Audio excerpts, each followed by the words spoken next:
Can you start a podcast with me, please? I need something to do.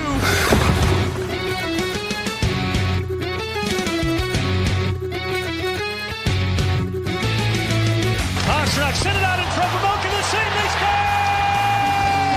Elias Lindholm looks to the heavens. Here's a chance. Patra right in, and goalie scores. Oh my! What a move by the rookie. 2-on-1. Pastrnak moving in with Marchand. Get it to it. Score! The zone. Coyle dances in. Backhand score!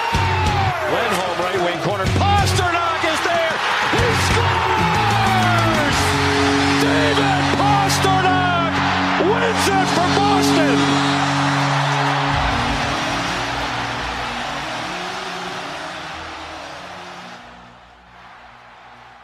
Welcome in, everyone, to another episode of Bruins Tape to Tape. I am going to be your host tonight, Maria from Watertown. We are recording on December 11th. I want to welcome in my co-host. Welcome in, Caroline. We are getting, it Maria, seems like it's been quite some time. Yeah, quite some time since we've done a regular episode. You know, we took a little hiatus for the Thanksgiving holiday, and now we're quickly approaching the Christmas holidays here, but our hockey team is still playing games, still giving us reasons. Are they? To talk. Are they playing hockey? I'm not sure that all the reasons are good reasons for us to be talking about, but here we are. So, before we dive into how things have been going for our Boston Bruins, we will start our agenda by setting the table. So we're going to touch on how things have been going for the Bruins since Joe Sacco has taken over as interim head coach. And I will continue to refer to him as interim head coach since no one from the organization has announced that he's actually the head coach. We will talk about quantity over quality wins for this team. We will talk about this upcoming road trip that started last night with Winnipeg. It's the team's longest road trip of the year, where they'll be it seems like they'll be away for nearly 2 weeks. No opportunity to come home in between just because of the schedule and the teams that they're playing, and a Bruins waiver transaction that I don't know. Did it blow up in their faces? Do they even care that this happened? But let's start with little news around the rink.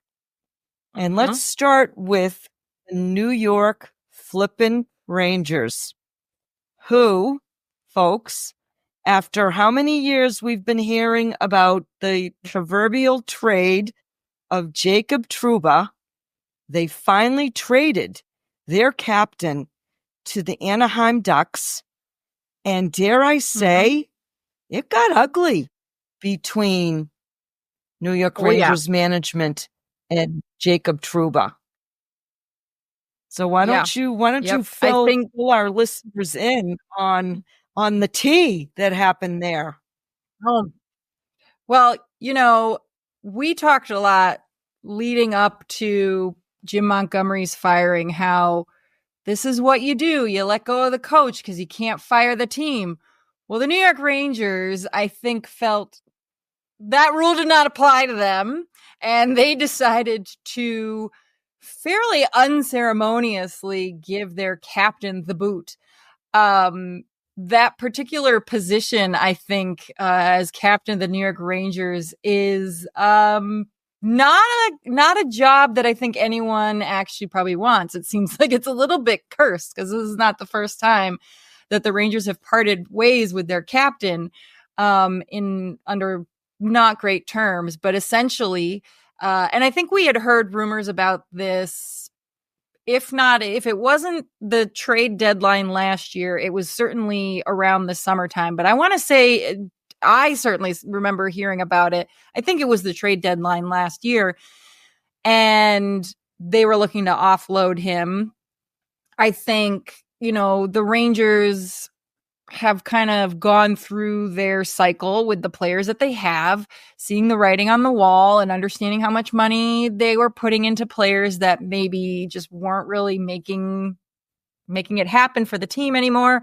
And so they attempted to trade him previously. His wife is a doctor or not a medical student, but a doctor in residency. She's in the medical New York City. Profession, and I think that was one of the reasons he didn't want to move or, would not waive because she was not. Right.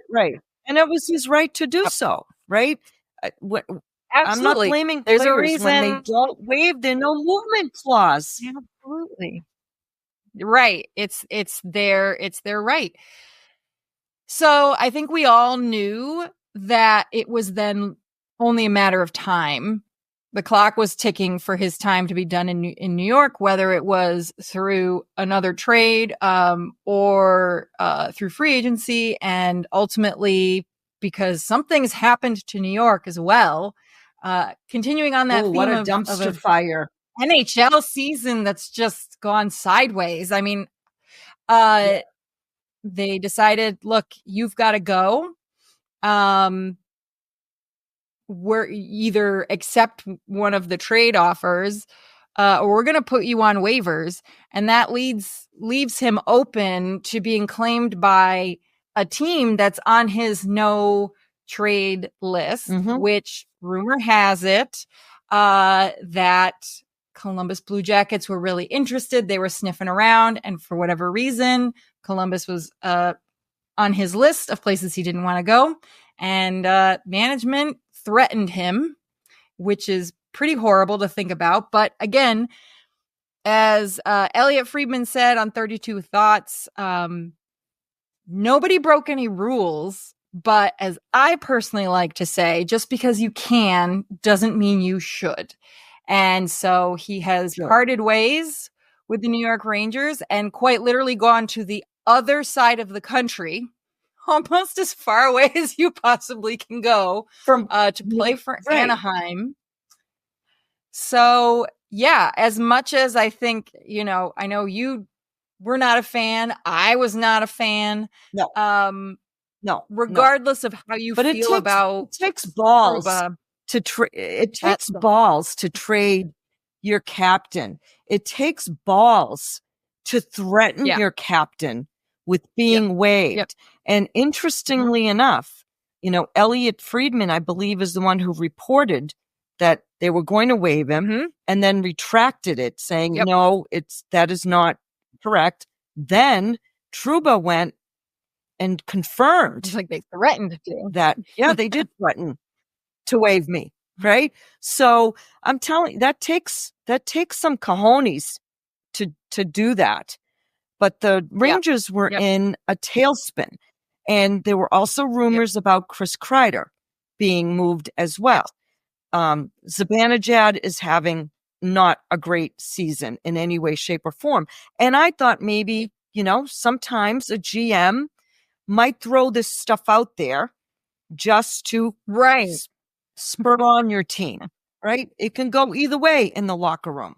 And it didn't work, if that's what the plan was. It hasn't worked because things have not gotten any better for the New York Rangers. No. And then you have to worry, I would think, about the fact that how are the other players now feeling about management? If you threatened or dangled this potential solution to the fact that you weren't willing to move, right? Waive your no trade clause.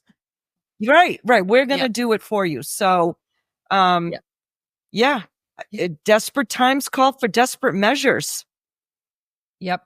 And, not as dramatic, but on theme in Colorado, they also opted to trade a player instead of firing the coach, which again, I think we're all on the same page that when it comes to this time of year and teams not doing well and coaches getting fired, I don't think most of the time it's ever the coach's fault, right? With Laviolette or Jared Bednar, Jim Montgomery. Like, no, clearly it's the players, but you go for the coach, and Colorado Avalanche have traded away their goaltender. Well, so and just there's another instance where they've what they've decided to fire parts of the team instead. Right. Yeah. I don't know much about Eurovakanainen, but the Rangers. Now, I've talked to New York Rangers fans, diehard New York Rangers fans, who their assessment is Trouba's been a liability, right? We've all experienced, his the Trouba flying elbow scenario, or the two-handed stick to the face that went uncalled. But it just seems like they wanted to just alleviate themselves of a potential liability. Eurovakanainen, I don't know, right? Is that an even Steven? But the Rangers also got it is not. 4th round pick out of this too. So. And they retained no salary because they wanted to be completely done with him. Yeah, it's been fascinating. It's been quite the shakeup. And I think you made a point because of whatever is happening here in the East. I literally had to text my dad last week and say, is anyone actually good in this conference? Like, who's good this year? Because I'm very confused. I don't understand. Who are the good teams? Washington Capitals. The Washington Capitals are good. And the New Jersey Devils. I believe I could put the Carolina Hurricanes in there as well. Yeah. The rest of the Eastern Conference, the struggle is real, folks. If you go and look at the standings, and that includes the Florida Panthers, if you go and look at the standings, it's a cakewalk. And we'll get back to that when we talk about our Boston Bruins and the opportunity that they are fucking up, for lack of a better word. Yes. Okay. Right now. Yeah. So, because the West and this year, for whatever reason, the West is dominating. Yes. And so after this Trouba trade, 2 days later, what do the New York Rangers do? They sign their franchise goalie, Igor Shesterkin. Well, they have to pass the hat around. They're going to have a yard sale, because how the heck are they going to afford him? 8 years, $92 million, folks. Yep. And that's an AAV of $11.5 million. So, to Jeremy Swayman, I would like to ask him, who set the market? Who set the market, my friend? Because it wasn't you. And we'll get the market for RFAs. Yeah. We'll get to him later on in the pod. We'll get to him later on in the pod. Yes. But then we did have the trade in Colorado, where the Avalanche traded and got with San Jose, and San Jose is, I don't know what they're doing, but they traded Blackwood and Giovanni Smith and a 5th round pick, and they got back in return, San Jose did, Alexander Georgiev, another goalie. So they traded goalie for goalie, Nikolai Kovalenko. Yep. And they got 2 draft picks, one in 2025, a 5th rounder, and one in 2026, a 2nd rounder. So, maybe other teams are saying, listen, we're going to try to maybe shake up our rosters before we dump our coach. I don't know. I don't know if that's the method to the madness here, but it's interesting that teams are this early trying to fix themselves, or, right there, and move right there, players. Stumbling ships. Yeah. Moving the players instead of firing the coaches, because I mean, it's a little bit weird. Like, this whole season is weird, Maria. Like, I feel like in years past, Colorado would have parted ways with Bednar. What's his name in Detroit? I think it's LeBlanc. He'd have been gone. Laviolette maybe even would be on thin ice. The fact that the Pittsburgh Penguins head coach, Sullivan, is still employed, I have a tinfoil hat theory on why he also hasn't been fired. And I think it has to do with the fact that he is the Team USA head coach for the Four Nations tournament. And it would look bad for him to be fired from his day job, but still employed for Team USA in this way. I think that that's the optics, and I think that's the only thing that's saving him from his job. Because that doesn't make sense. Why are all of these... Like, it makes no sense. How much term does Sullivan have left on his contract? I just wonder, because knowing the ownership... So he's been there a very long time. So he's been there a long time, and he has a contract that runs through the 2026-2027 season. So he's not close. He's not close. I think he's only still employed because of the Four Nations. If he wasn't involved with that makes sense. Have to think makes sense. Because just like the GM for the Rangers said, hey, you can take anyone you want. Same thing happened in Pittsburgh. You can take anyone you want except Sid. Like, they're doing the same thing.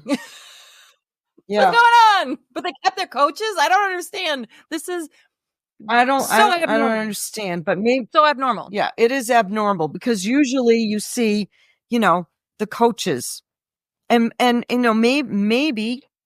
maybe some of it is like, maybe that's okay. Who are we going to get at this point in time? Right. Does it really fix the problem? I don't understand, but because we know. No, I don't know. As Boston Bruins fans, we know not actually solve. Right. And we're going to get to that analogy. But before we dive into our main reason for having this podcast, which is to talk Boston Bruins hockey, let's hear from our sponsors. There's nothing better than watching your favorite NHL team live to see the action up close and personal. And if you're looking to score tickets, Game Time is the place to go.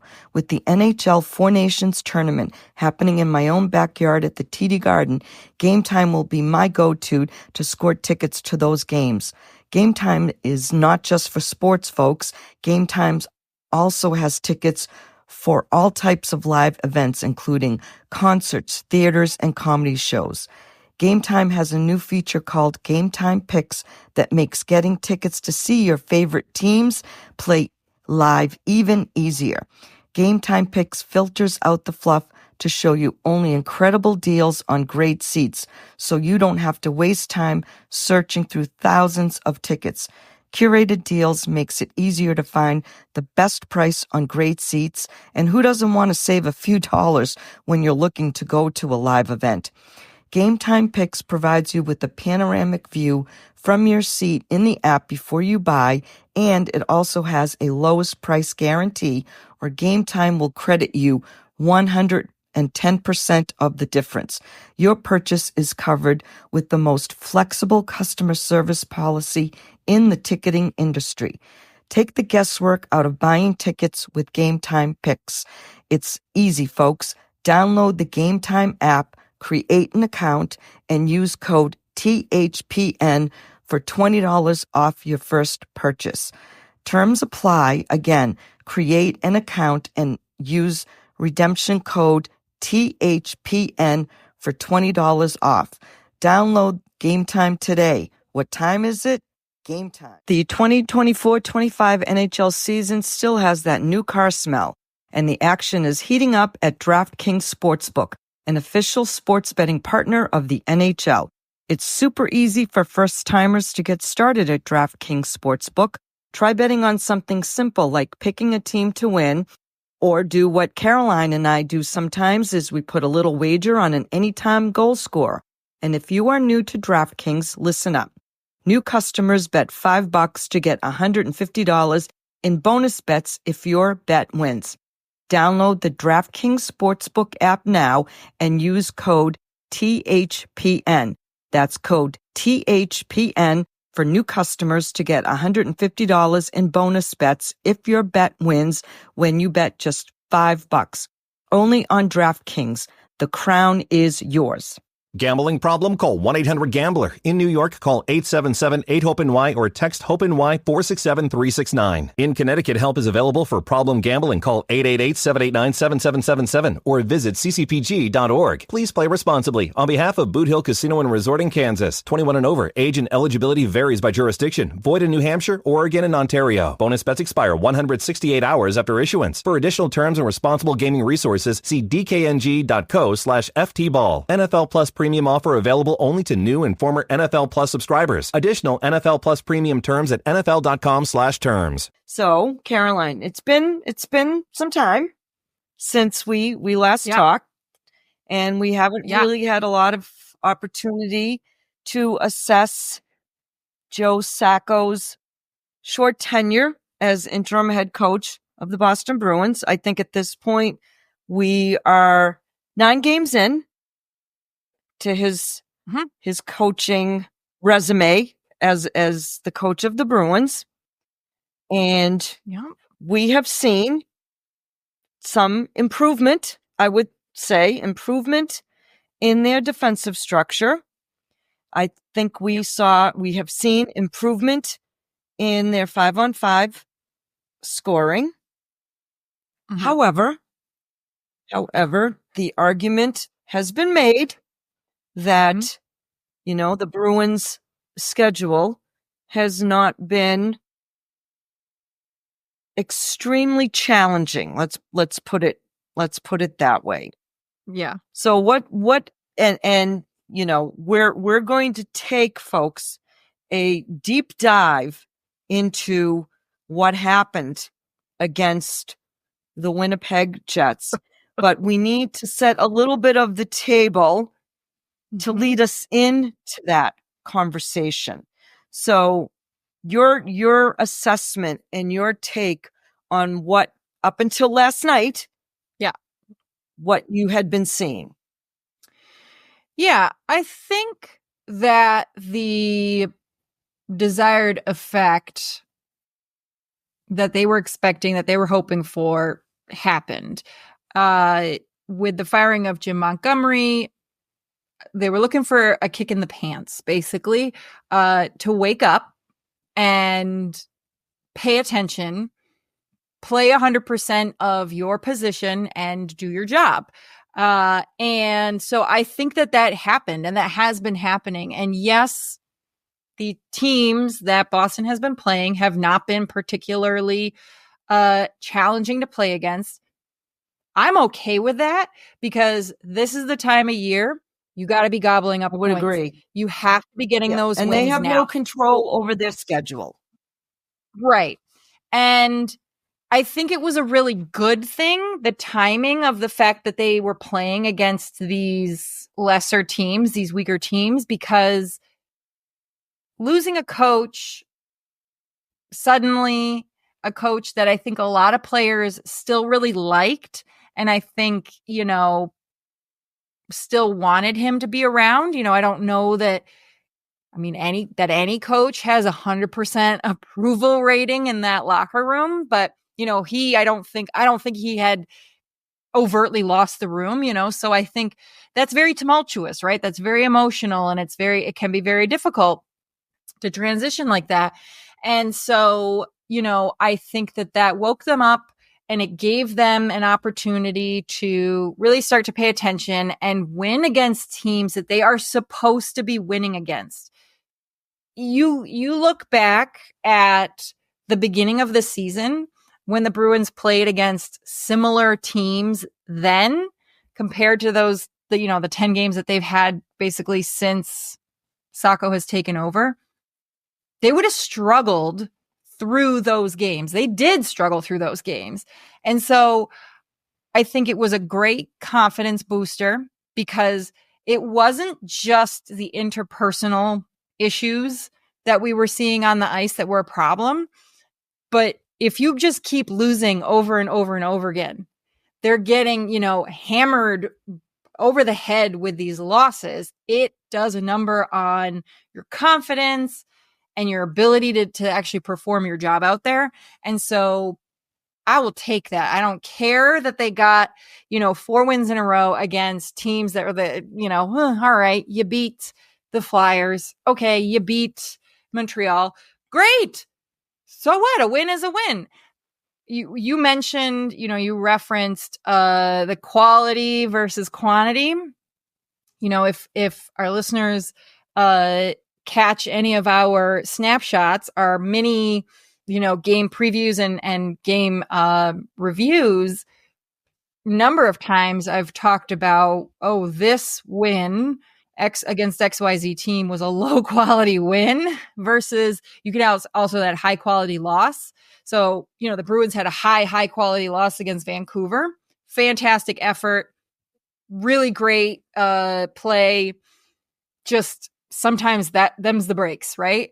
Versus against Detroit and against the Flyers.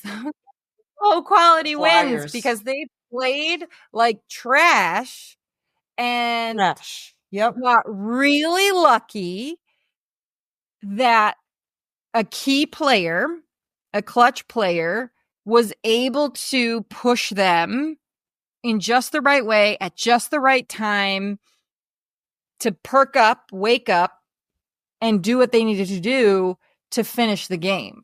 Because some of this is also just like timing in a game, right? Who it is, the emotion, like how much time is left on the clock. Like these are things you can't necessarily control for. And so they got lucky that those things aligned to help them get them over the edge. Now, again, a win is a win. But watching these games, and I'm sure you think about this as well, Maria, do I think that Boston is likely to make the playoffs? Yeah, I think so. But the team, the team that I see out on the ice, the primary issues continue to exist. They were able to clean up their defense, which was great. I think that was them just getting sloppy. That was the emotional, the mental game, the yips, whatever you want to call it, not committing to the play, and that's fixable, right? We've heard Marshy talk about it. We're getting sloppy in practice. We got to re-engage and recommit, and they got it and they did it. And it's still a very much so a core of who they are as a team. That is their identity, even though this specific team group doesn't have an identity. Boston Bruins hockey has their identity built around that defense. So, great. That was able to get kind of fixed. But I then also think, can the team that I am watching in front of me right now, playing the way that they are playing right now, do anything in the playoffs? And my answer right now is no. Absolutely. Absolutely. Unequivocally. They would be looking at a very swift first round exit because they cannot pull off very many high quality wins. Because even if you have a high quality loss, you don't want a loss. High quality loss now is fine and great. You could build off a high quality loss. You can go into the next game still, buzzing from that high quality loss. You can't afford high quality any loss in the playoffs, and you cannot move through the rounds with these low quality wins. You can't. You're gonna get steamrolled. End of story. So that's how I feel. And I don't think it has anything when to do I with look. No, it has nothing to do with the coach, right? No. Maybe, okay, as you said, right? It sparks and reignites a group of players where, oh my God, we got this guy fired. Okay, fine. But when I look at the teams and I look at the record and I look back and, okay, so they won 4 games in a row, right? Mm-hmm. All right. Yeah. Were they as to your point, were they quality wins? No. As a matter of fact, they're goddamn lucky that they pulled that game out against the Flyers in overtime because no one was engaged to start that game against the Flyers on Saturday, December 7th, except for Charlie McAvoy from start to finish. It wasn't until the third period that they woke up and said, Jesus Christ, we got a game to play. And this team is beating us. Where they spent the entire duration of that game chasing the game. And it also prompted some antics from the Bruins that I had not been accustomed to seeing. And you know what? John Tortorella was right for calling out some of the Bruins for attempting dives because I saw it from the balcony, which to me, that is, all right, that's not okay in my book because that's the type of stuff that we rail against when other teams do it. Yes. Okay. And I actually looked at my daughter-in-law at one point and she said, I can't believe they're not going to call that penalty. And I said, they're not calling it because that Bruins player just took a dive. And I was shocked and I was aggravated. And I'm like, really? This is what we're stooping to now? Instead of trying to play a full freaking 60 minutes of hockey, which this team seems incapable of doing this season. Incapable of playing 60 goddamn minutes of hockey. Yeah. I think I said before, I can't remember exactly. Cause again, we're recording like 5 times a week now, but I think it was the Flyers. I think it was the Flyers short where the game review where I made the comment, although it's also hard to remember because a lot of these games, the way that they're playing them are very, very similar. But I believe it was the Flyers game where I said out of 60 minutes, they did not play 45 of those minutes in regulation. They did not play for 45 minutes. You did say that. You know, again, we talk all the time about, man, Bruins don't have puck luck or, you know, whatever. Let's follow that crazy thread and say, you know, oh, the hockey gods, they are so cruel. Well, yeah, when you're not playing in one game, in 3 games in a row, when you're not playing for 45 minutes and then you get lucky, why would the hockey gods reward you in a game where you do start on time with scoring opportunities? Like, come on. That's not how this works. Yeah. You know, how many of those games did we see? We have seen some good play, but for whatever reason, then that's kind of like the frustrating trade-off. They can't score when we see them executing really good plays. It's maddening. And, you know, not to discredit, you know, the overtime goal by Pavel Zacha. Which one? In the Flyers game was the chef's kiss. And it was both. It was virtually the same goal and play as Detroit from the overtime win against the Red Wings. It was Pasta and Zacha cooking with each other. Okay, great. Almost you pulled it off. It was almost the same play. Came from behind. Yeah. It was, it looked like virtually the same play. Okay. The problem is, and we've talked about this before, it's, yes, you want to win, but what leaves you with a nagging doubt and a nagging feeling is that you don't seem to be able to get your shit together this season for whatever reason. Yeah. And play a cohesive game. You still see disconnect between lines, not knowing where each other are going to be, not understanding that, somebody needs to be covering the middle of the ice because you still have opposing players dancing through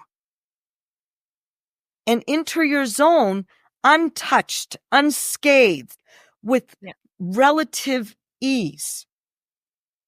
And that problem totally blew up in their faces at an embarrassing degree in the game against the Winnipeg Jets last night.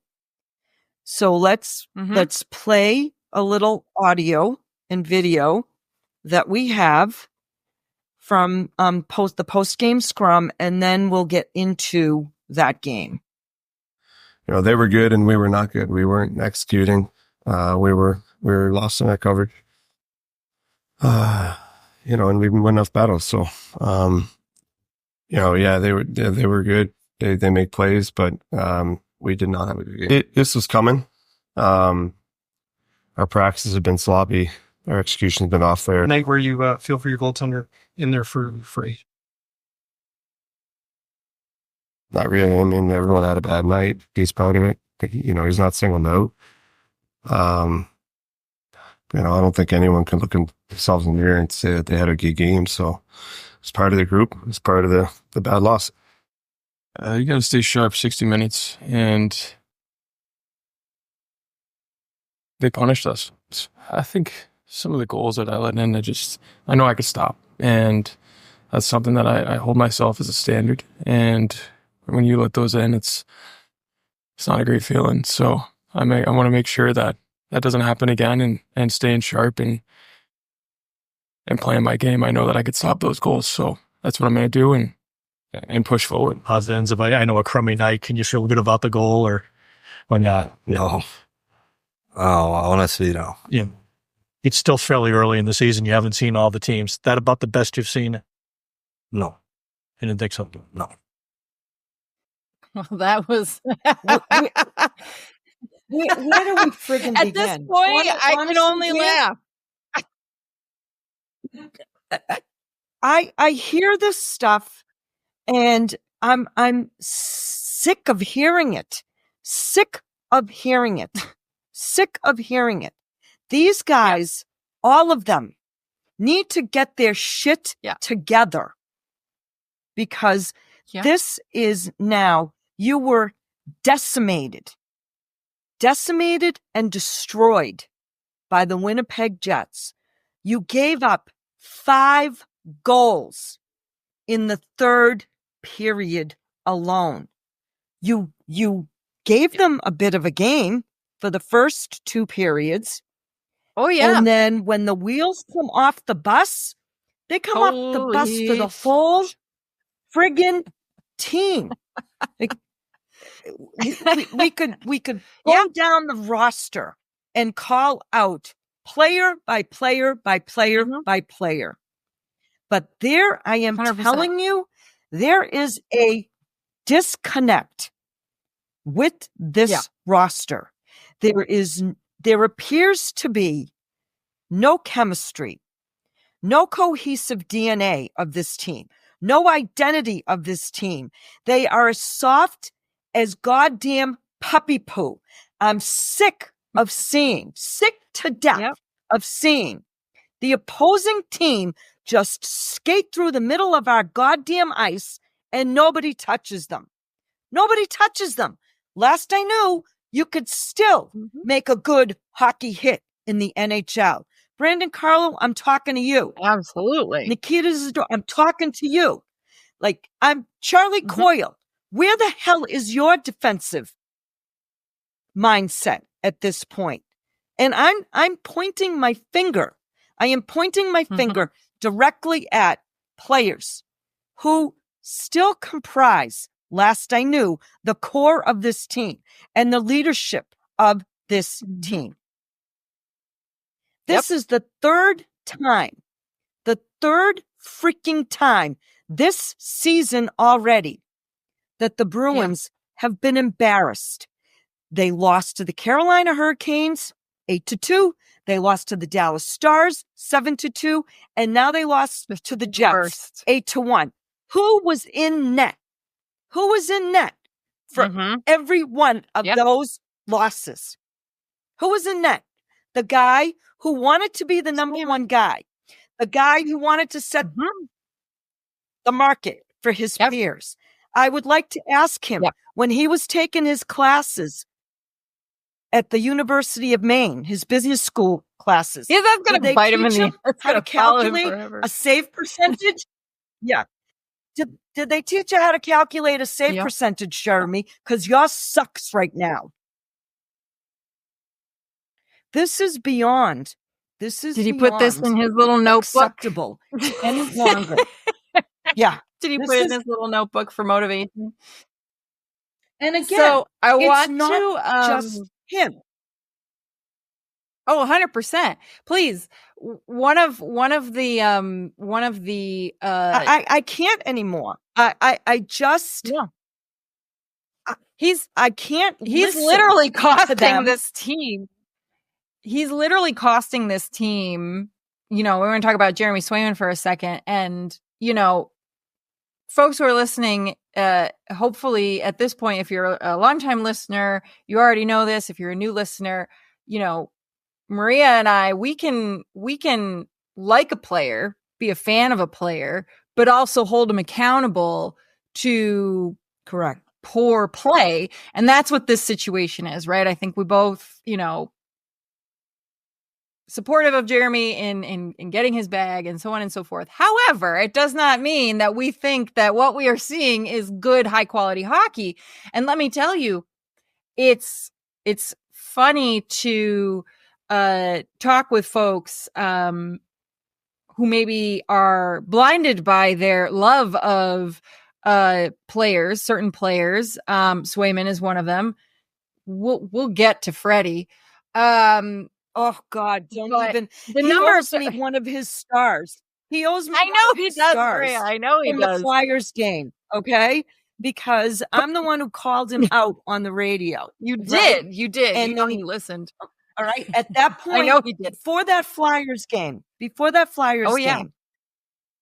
Okay. He had a whopping 9 points, and he was a -8. Now again, the problems are not all on him. But there are times where you scratch your head and you say, I don't understand. Why is he out there right now? Why is he out there? What is the justification for continuing to give this player an opportunity game after game after game to be out there? And we'll get to him and the shenanigans and the shit he pulled in the game last night.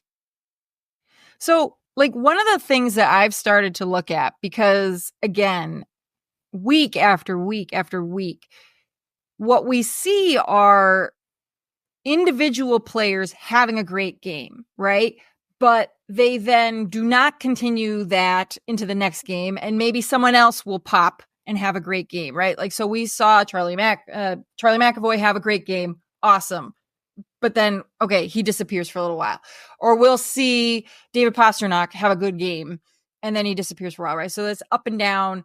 They're not all popping at the same time. So one thing that I've started to look at, and folks will start hearing me talk a little bit more about, is this concept of wins above replacement, where you're looking at a player and determining if you took that player out and you replaced them with an average player in that particular position, what happens? Does that average player do more for their team, nothing for the team, or less for the team, hurt the team or help the team.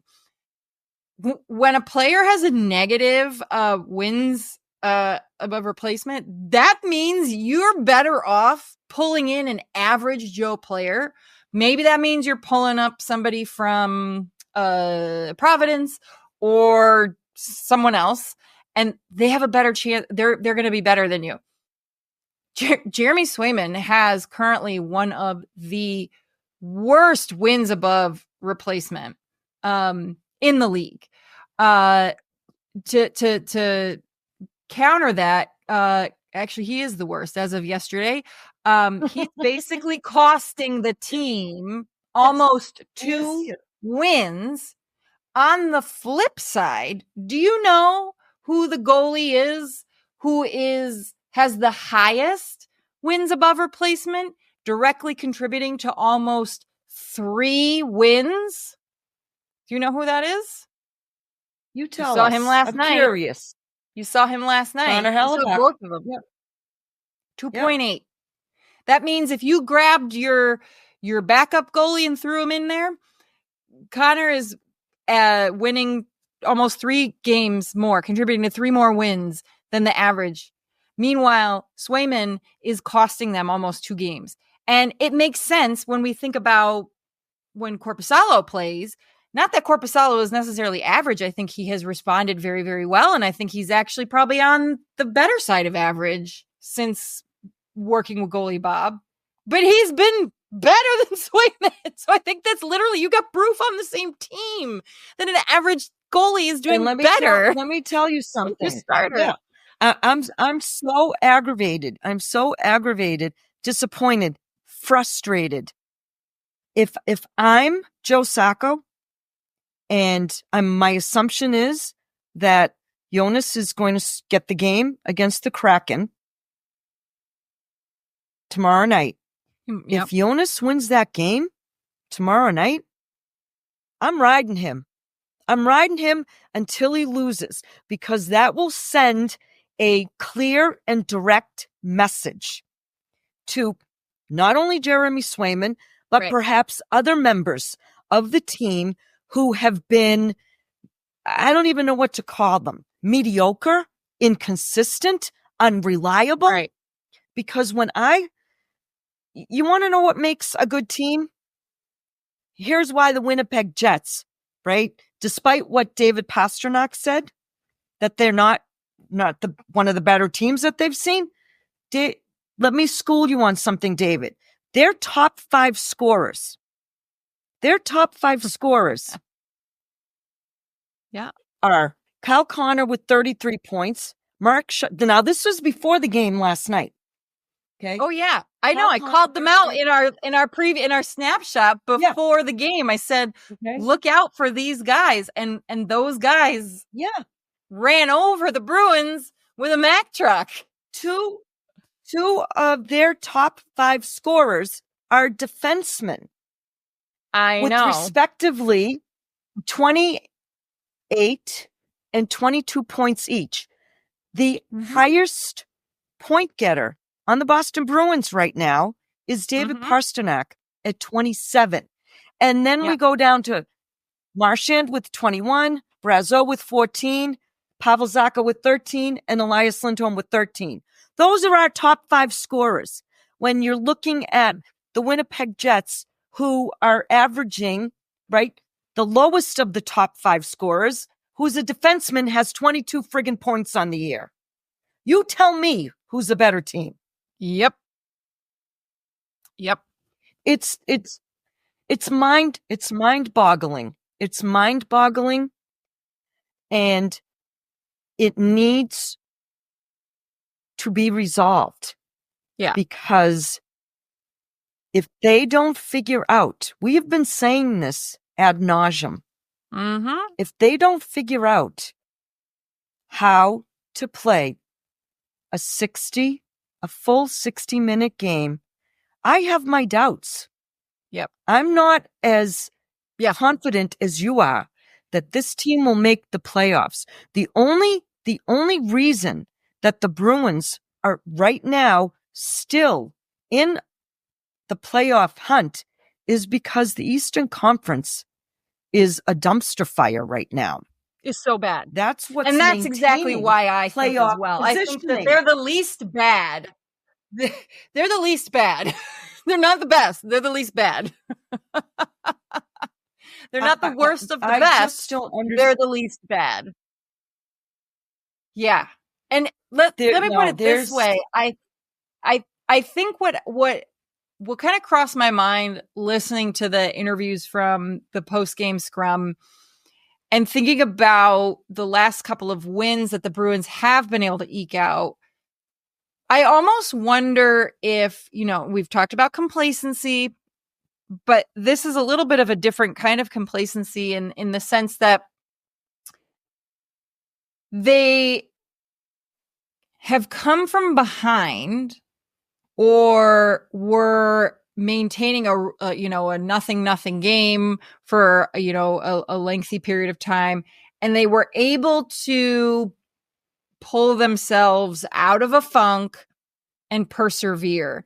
And I kind of wonder, in watching that game last night, if they were thinking that, well, we'll persevere because the Flyers game started out the same way. 2 quick goals by the Flyers. We had to come back from behind. We had to fight tooth and nail, whatever, blah, blah, blah. Same thing with Detroit. The problem is, I don't know if the Bruins realize this, they do not have the mental and emotional fortitude to consistently come back from that in the way that I think they can. Right? They were lucky that they were able to do that, and maybe it's because they were at home or whatever, but you're not good enough at the mental game to constantly come back from being down like this. You need to be able to find those moments, get inspired, dig deep, move past the frustration and the disappointment in your play, right? You have to be able to compartmentalize that and move on to your next shift. They're not good enough at doing that to do that for that many games in a row. And they're in those situations because they cannot score. They cannot score. It's early December and I'm already, this is probably the earliest in a long time that I have already started talking about the epitaph that will be on this season's tombstone. And it's one that you and I have heard and seen many times. They couldn't score. They have no identity. They have no mental Honestly, toughness I at all. can't even remember at this point. I can't even remember a Boston Bruins team. Maybe the perfect season was an exception, but that was such a blip. That wasn't normal. That wasn't reality. So I don't even really count it. I can't remember now anymore a season where I was yeah, scoring goals is not their problem. I don't remember anymore. No, we. I feel like it's always been an problem.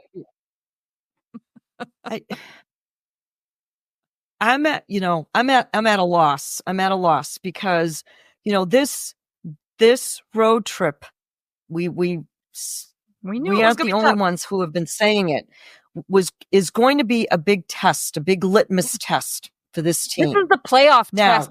This is the dress rehearsal. Right. Now, this is not a small sample size now where you have played 3 quality opponents in the Carolina Hurricanes, the Dallas Stars, and now the Winnipeg Jets.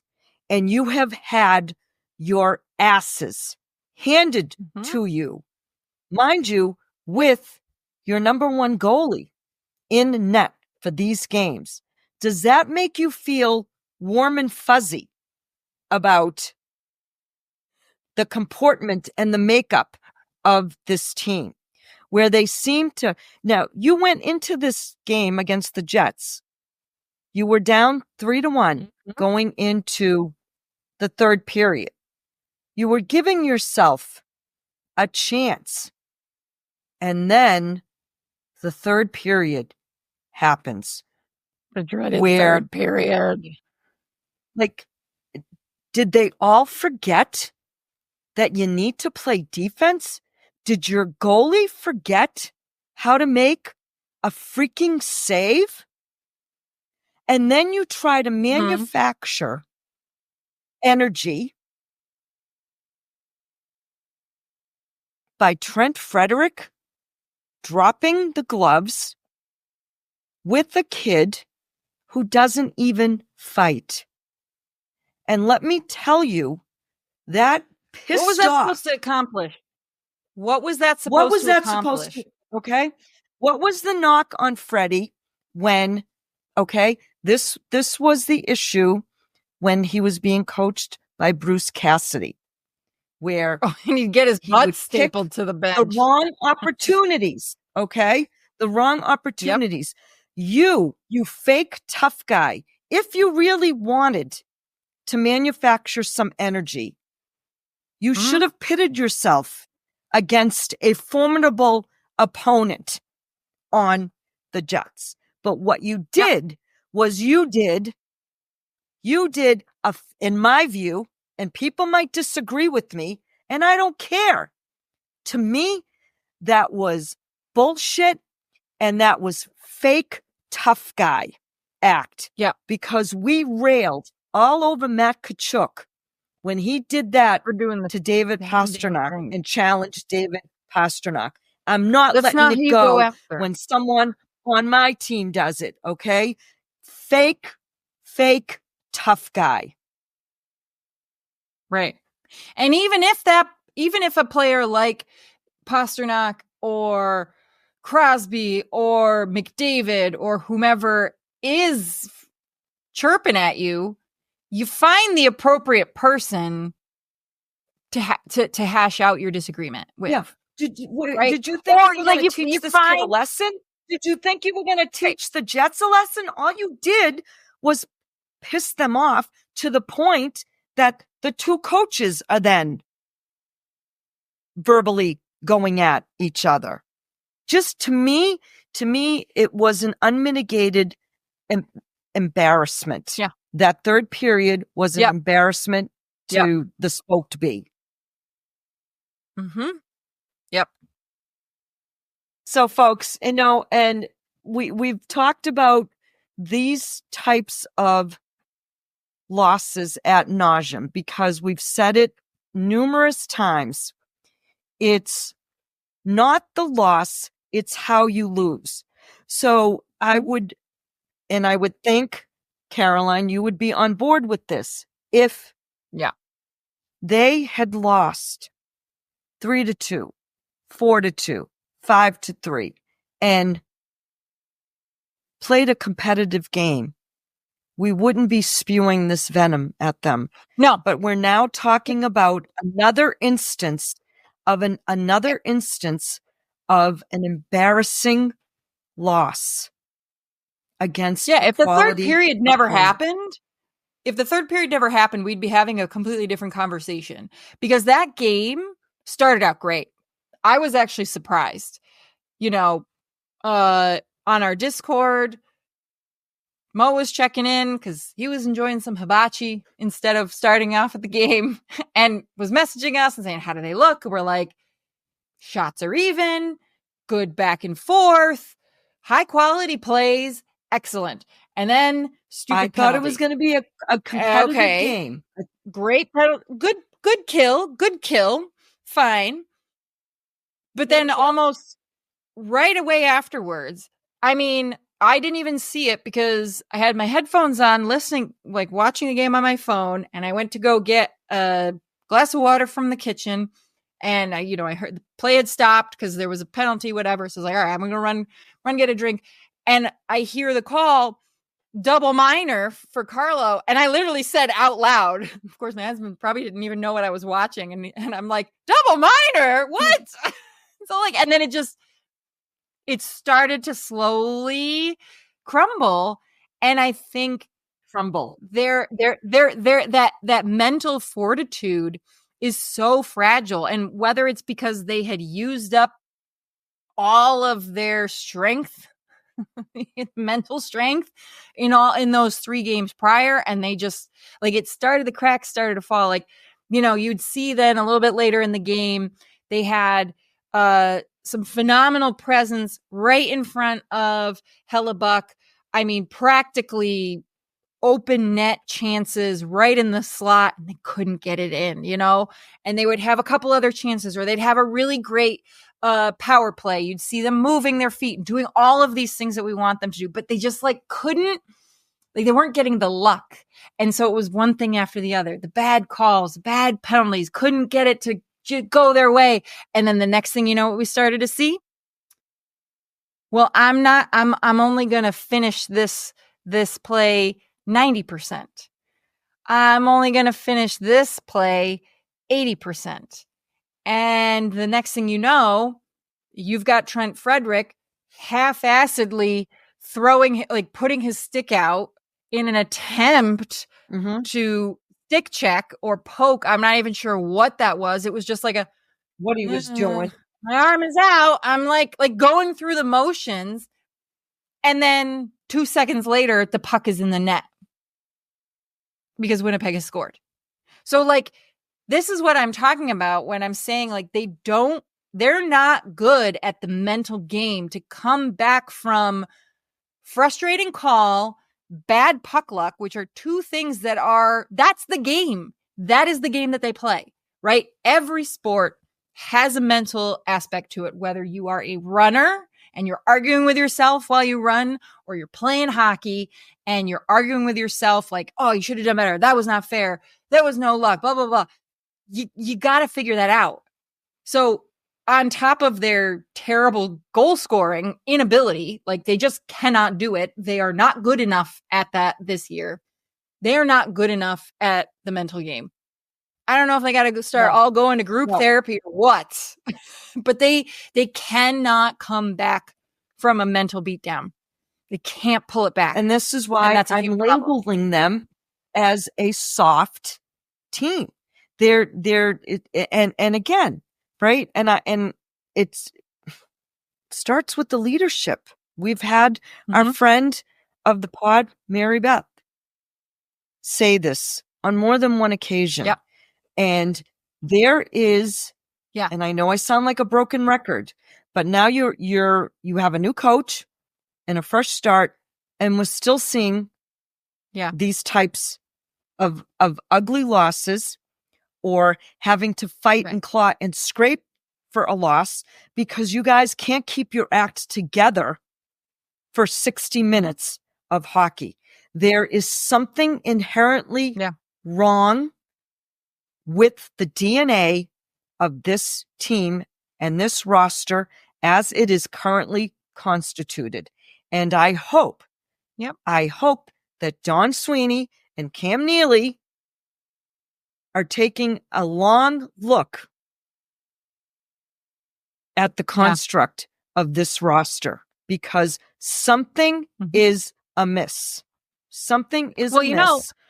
And I realized, the other piece of Around the Rink news that we actually, I'm remembering now, we failed to mention, yesterday formally announced by Kevin Shattenkirk his retirement after a lengthy and extensive career in the NHL with 7 teams, 1,000 games.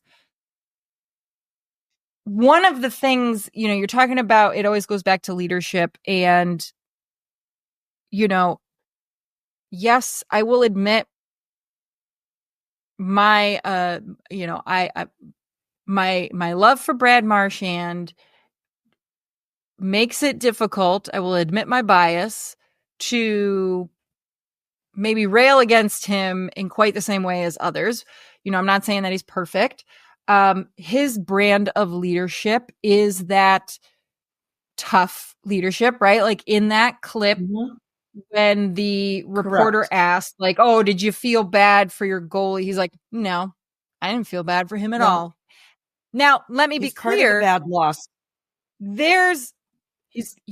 Of your leadership core, you have to have at least one guy saying that, right? Because that's who holds the team accountable. Totally on board with that messaging.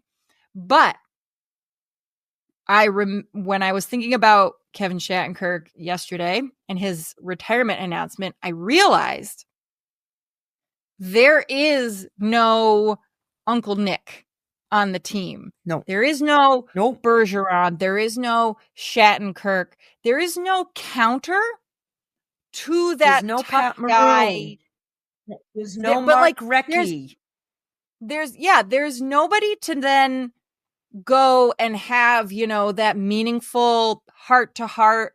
I'm not saying necessarily warm fuzzy, but the more personal, like, I'm going to help you work through it. We're going to do this together. I've got your, like, and I'm not saying that Brad Marchand doesn't have his teammates back, but that's just not his leadership style. You have to have the other kind in the room.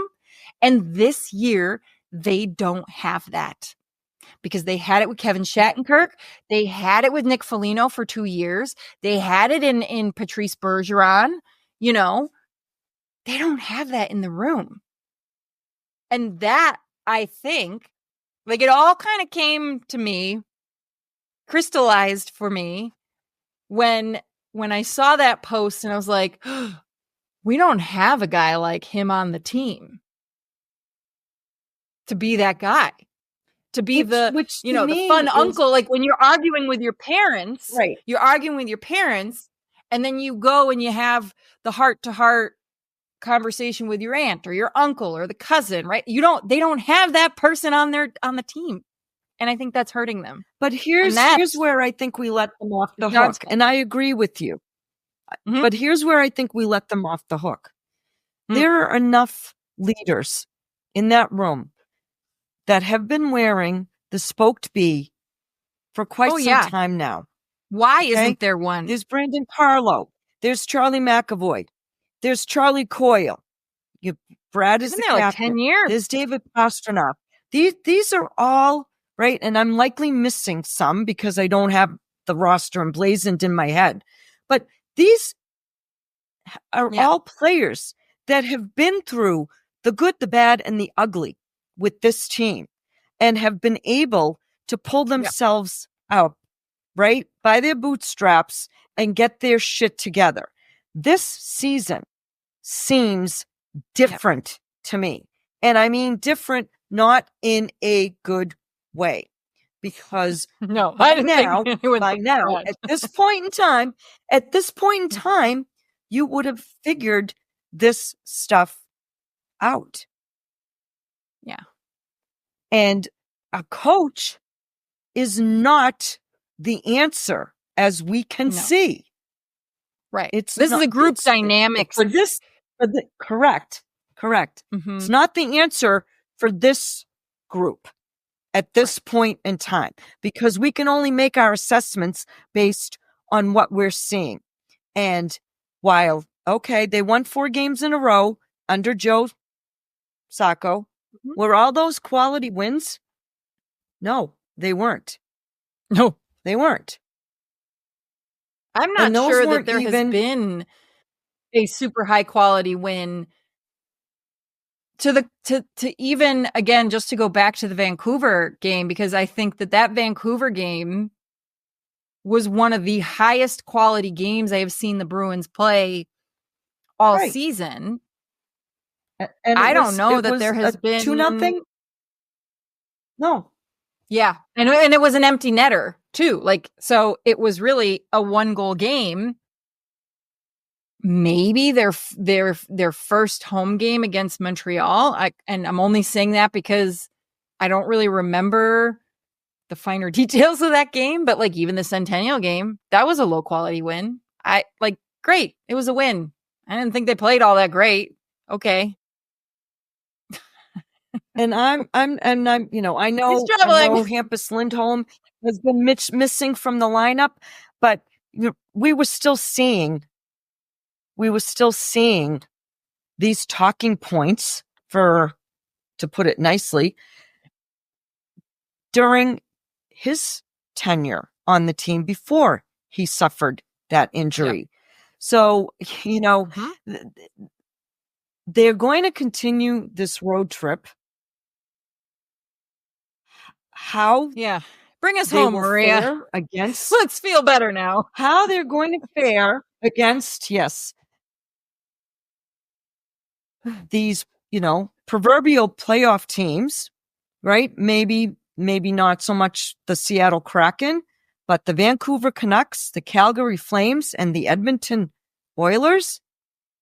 How do you think, based on what we saw last night,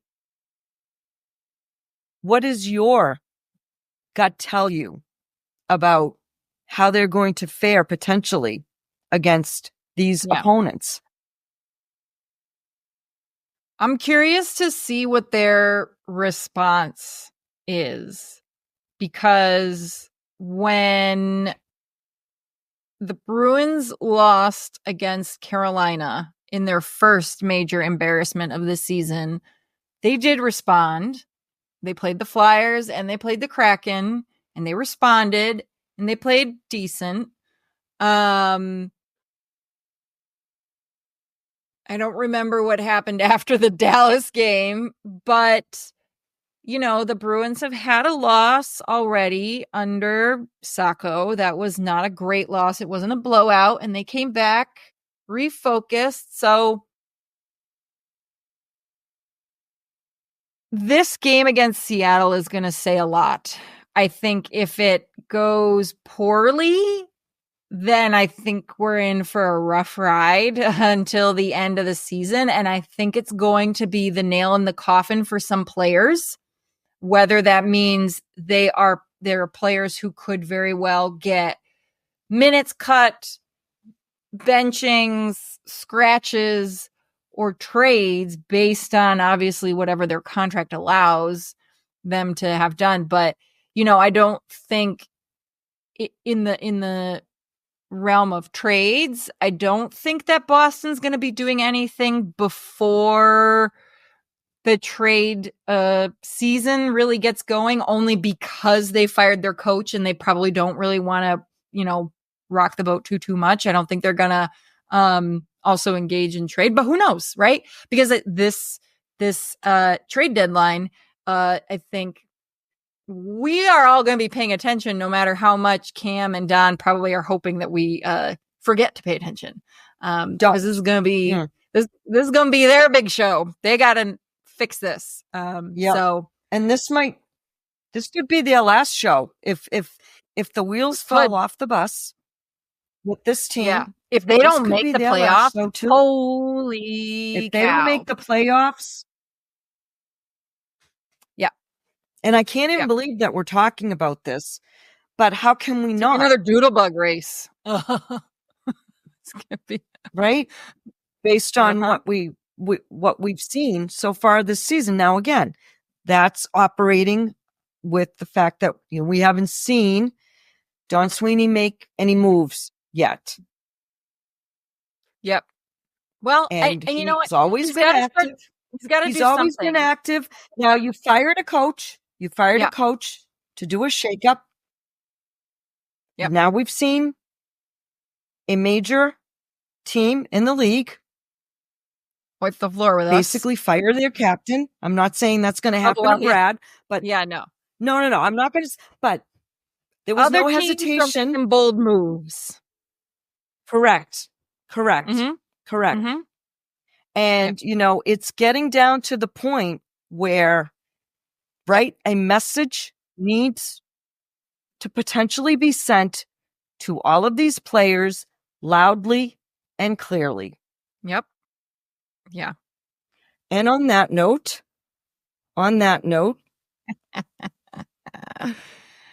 we will hope for the proverbial bounce back game. And that may quiet some of our fears, but I can tell you that I have a great deal of concern with how this road trip is going to fare for the Bruins. Mm-hmm. Yep. Because the tone and the body language after that game against Winnipeg last night did not leave me feeling warm and fuzzy. Yeah. No. Yep. No. The last thing I want to throw out there, because I failed to actually give the proper shout out to Ollie, who's a follower out in the Mastodon world. So hopefully, Ollie, we have answered your mailbag question of what do we think of Sacco, and is he fixing things? As you probably heard, no, he's not, because he wasn't the problem. But I wanted to make sure that thank you for following us, Ollie. But we appreciate the question, and hopefully we've answered your question. Where I don't at this point, I don't think it's a coaching dilemma. I think it's a roster. It's a roster dilemma. It's a lack of an identity dilemma. It's a lack of a DNA dilemma. And I'm going to stand by my theory that something is amiss in that room. Yeah. I want to be proven wrong, but I'm going to stand by that theory until I'm proven wrong. Yep. Absolutely. Well, so on that note, we'll let you close things out with your usual. Well, as always, thanks for listening. Make sure you follow us on Instagram, TikTok. We're on Blue Sky now, Twitter, everywhere, Tape to Tape MK. Follow us on YouTube if you're not already watching. We've got some pretty hilarious content there. Rate, review, helps us get found by other listeners. And again, thanks, Maria, for another great show. And as always, go Bees! Go Bees!